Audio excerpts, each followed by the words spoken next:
భారతదేశంలో communist party పుట్టి 100 సంవత్సరాలు అయింది. అవును. మరి 100 సంవత్సరాల నుంచి కూడా ఏందంటే ఆ పార్టీ అంటే కమ్యూనిస్టులను అణిచివేయడానికి ప్రతి ప్రభుత్వము ప్రయత్నాలు చేస్తూనే ఉంది. చంపింది, జైల్లో పెట్టింది, కేసులు పెట్టింది, ఎన్నో చేసింది.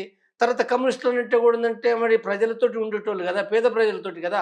వాళ్ళకి వేల లక్షల కోట్లు ఉండయి కదా! పెట్టుబడిదారులు ఉండరు కదా ఇందుల.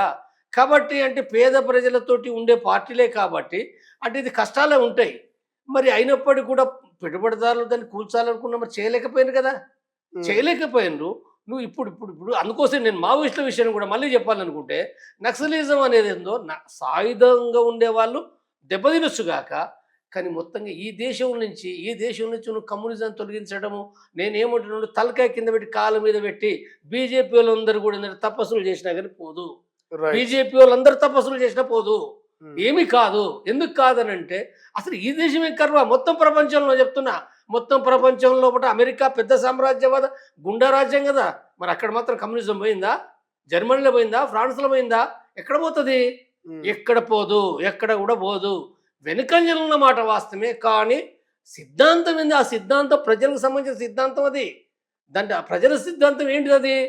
అంటే అది స్పష్టంగా చెప్తున్నది ఏంటంటే అన్యాయాలు, అసమానతలు ఉన్నంత కాలము అంటే ఈ వర్గ దోపిడీ ఉన్నంత కాలము అది ఉంటది.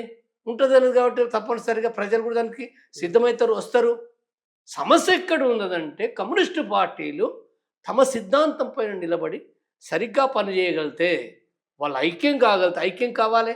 ఇప్పుడు హ్మ్. ఈ దేశంలో ఉంది కమ్యూనిస్టులు చీలికలై ఉన్నారు. చీలికలు కావడం ప్రజలంతా చెప్తున్నారు మరి. దాని వల్ల ఐక్యం కావాలి కదా! ఐక్యం కావడం లోపల కమ్యూనిస్ట్ పార్టీలు ఈ గ్రూపులై ఇదొక నష్టం చేస్తారు. హ్మ్. ఒకటి. రెండోది ఏం చేస్తుండ్రు? ఆ విధానాల్లో ఏవైతే తప్పులున్నాయో అంటే మాట్లాడుకోవచ్చు కదా! మాట్లాడుకొని ఇప్పుడు వీళ్ళందరూ సరే అడవిలున్న మావోయిస్టులు పక్కకు పెడదాం. మరి ఇక్కడనోళ్ళైతే మాట్లాడుకోవచ్చు కదా! సిపిఎం మాట్లాడుకోవచ్చు. లేదా ఎంఎల్ పార్టీలు మాట్లాడుకోవచ్చు. అందరూ బయటనే ఉంటుండ్రు కదా!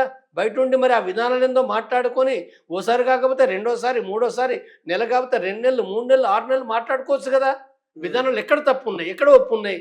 మరి అనుకోని ఒక అవగాహనకొచ్చి అంటే సరైన దాన్ని ఎంచుకొని మరి చేయాలి కదా! రైట్. హ్మ్. కాబట్టి ఇది సమస్య. హ్మ్. అంటే ఈ దేశంలో పడ్డ కమ్యూనిస్ట్ పార్టీలు ఐక్యం కాకపోతే మరి బీజేపీ లాంటోళ్ళు, కిషన్ రెడ్డి వోళ్ళు అట్లుంటూనే ఉంటాంటారు. అందుకోసం కమ్యూనిస్టులు అంటే ఒక వంక కిషన్ రెడ్డిని విమర్శిస్తూనే వాళ్ళ యొక్క తప్పులు కూడా సరిదిద్దుకోవడం అవసరం కమ్యూనిస్టులు. రైట్. సో, చివరగా జనరల్ టాపిక్స్ అనేది మనం చూస్తా ఉన్నాం. ఈ మధ్య కాలంలో బంగారం కొనాలన్నా, అమ్మాలన్నా కూడా చాలా భయపడుతున్నారు సామాన్య ప్రజలు. సో, అటువంటి బంగారం ధర ఒక్కసారిగా హై స్పీడ్ 2,00,000 దాకా పోతుంది. ఒక్కసారిగా 1,40,000, 1,50,000 దాకా కూడా తగ్గుతున్నది. సో, ఈ బంగారం మీద మీ కామెంట్ ఏంటి సార్? ఈ బంగారం పెరుగుదల మీద ధర?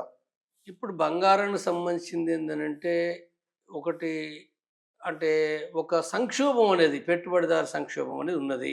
మార్కెట్ డౌన్ అయింది.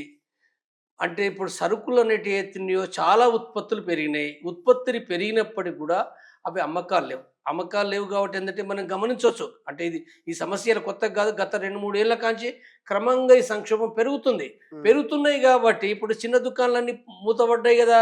అమ్మకాలు లేవు గదా! పెద్దయి నడుస్తున్నాయి. పెద్దయి కూడా ఒక రకంగా నడుస్తున్నాయి. పెద్దయి కూడా గుత్త సంస్థలు ఇప్పుడు మనకు జనరల్ బజారే ఉంది.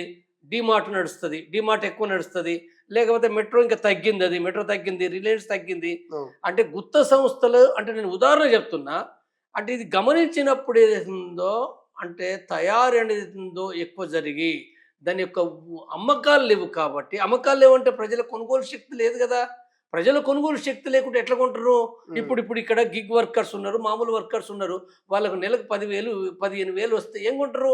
టీవీలు ఎట్లా కొంటారు? సైకిల్ మోటార్లు ఎట్లా కొంటారు? గడియారాలు కొంటారు? కొనలేరు గదా! అంటే ఇదొక సంక్షోభంగా మారుతది. ఈ సంక్షోభం అనేదుందో ఇలా ప్రపంచవ్యాప్తంగా ఉన్నది. హ్మ్. అమెరికాలో ఎక్కువుంది. హ్మ్. అమెరికా పెద్ద దేశం అనుకుంటున్నారు. అమెరికాలో ఎక్కువుంది. హ్మ్. ఎక్కువుంది కాబట్టి అమెరికా వాడు ఏం చేస్తుండు? ఒక వంక అంటే వాడు అమ్ముకోవడానికి అంటే ఆయుధాల అమ్మకం కూడా దాని ద్వారా లాభాలు ఆర్జించడానికి హ్మ్. ఆ పెట్టుబడిదారుల లాభాల కోసం యుద్ధాలు సృష్టిస్తుండు వాడు. అమెరికా వాడు చూడండి ఇప్పుడు ఇరాన్ పైన ఎందుకు యుద్ధం చేసిండు? ఇజ్రాయెల్‌తో పంపి యుద్ధం చేసిండు. మళ్ళీ ఇప్పుడు యుద్ధం అంటుండు. ఇప్పుడు వెనుజులాపైకి దాడి చేసిండు గదా! అక్కడ దేశాధ్యక్షుని తీసుకొచ్చిండు గదా! ఆ! తిరిగి అందరిని బెదిరిస్తుండు గదా! సుంకాల పేరుతోటి బెదిరిస్తుండు గదా! చైనాను బెదిరించిండు, రష్యాను బెదిరించిండు, భారతదేశాన్ని బెదిరించిండు. హ్మ్. భారతదేశంలో పుట్టిన అమెరికాలో పుట్టిన సాఫ్ట్‌వేర్‌లు ఉంటే కూడా నీకు వీసా లేదు, ఇది లేదు, అది లేదని చెప్పి వాళ్ళకు కాళ్ళకు గొలుసు కట్టేసి తీసుకొచ్చి ఇక్కడ అప్పజెప్పిండు గదా! అంటే వాడు ఎవరినైనా బెదిరిస్తాడు. వాడు ఎందుకు బెదిరిస్తాడు అంటే మనం ఏమనుకుంటాం బెదిరించాడంటే ట్రంప్కి పిచ్చిలేసిందా అని అనుకుంటాం, లేదా ట్రంప్ ఒక్కడే చేస్తాడని అనుకుంటున్నాం. కాదు, ఇది ట్రంప్ ఒక్కటి చేసేది కాదు. అక్కడ మొత్తం అమెరికాకు సంబంధించిన పెట్టుబడిదారి వర్గం ఏదైతుందో అది మార్కెట్ సమస్య కాబట్టి అక్కడ అధ్యక్షుడు ఎవరిని పడితే వాళ్ళు బెదిరిస్తుండు, యుద్ధానికి కాలు దూతుండు. కాబట్టి ఇవన్నీ జరుగుతున్నాయి. కాబట్టి ఈ నేపథ్యంలో యుద్ధము ఇప్పుడు అంటే ఇరాన్ పై కూడా యుద్ధం అంటే అమెరికా వాడు బెదిరించిండు కదా, యుద్ధాన్ని నేను చేస్తా అని చెప్పి వాడు రెడీ అయిపోయిండు. ఒక వంక రష్యా చైనా ఉన్నారు, అంటే ఇది ఒక అమెరికాకు రష్యా చైనా మధ్యలో కూడా వార్ జరిగే అవకాశం ఉందని కూడా ఇవన్నీ కూడా ఊహాగానాలు వస్తున్నాయి. కాబట్టి ఈ ఊహాగానాల మధ్యన బంగారం ఏదైతే ఉందో అంటే ఇప్పుడు అంటే డాలర్కి ఒకప్పుడు ప్రపంచ రూపాయి అంటే డాలర్ కదా, కాబట్టి ఈ డాలర్ ఏదైతే ఉందో అది పడిపోతుంది.